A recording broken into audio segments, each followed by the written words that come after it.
അസ്സലാമു അലൈക്കും വറഹ്മത്തുള്ളാ. ഇന്നിന്റെ സമൂഹത്തിൽ യുവത്വം അശ്ലീലതയിലേക്കും അധാർമിക പ്രവർത്തനത്തിലേക്കും ഒക്കെ അതിവേഗതയിൽ ചലിച്ചുകൊണ്ടിരിക്കുകയാണ്. ഈ സാഹചര്യത്തിൽ സമൂഹത്തോടും നാടിനോടും ഒക്കെ ബാധ്യതയുള്ള ഒരു കൂട്ടം ചെറുപ്പക്കാര് ഈ വരുന്ന ജനുവരി 25 കോഴിക്കോട് ജില്ലയിലെ ചാലിയാറിന്റെ അടുത്തായി സ്ഥിതി ചെയ്യുന്ന മറീന കൺവെൻഷൻ സെന്ററിൽ ഒത്തുകൂടുകയാണ്.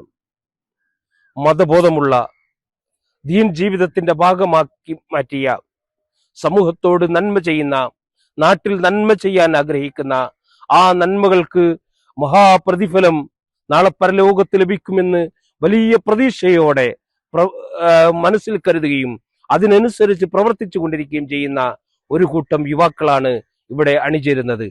5000 പ്രതിനിധികളാണ് ദേശീയ തലത്തിൽ നിന്നടക്കം ഇവിടെ എത്തിച്ചേരുന്നത്.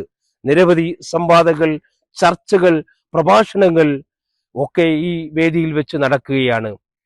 ഇനിയുള്ള ദിവസങ്ങൾ വളരെ വേഗതയിൽ രജിസ്ട്രേഷൻ പൂർത്തീകരിക്കുകയും ഈ മഹാസംഗമത്തിലേക്ക് മുഴുവൻ പ്രതിനിധികളും എത്തിച്ചേരുകയും ചെയ്യണമെന്ന് വിനീതമായി അഭ്യർത്ഥിക്കുന്നു. അള്ളാഹു അനുഗ്രഹിക്കുമാറാകട്ടെ. അസ്സലാമു അലൈക്കും വറഹ്മത്തുള്ളാഹി.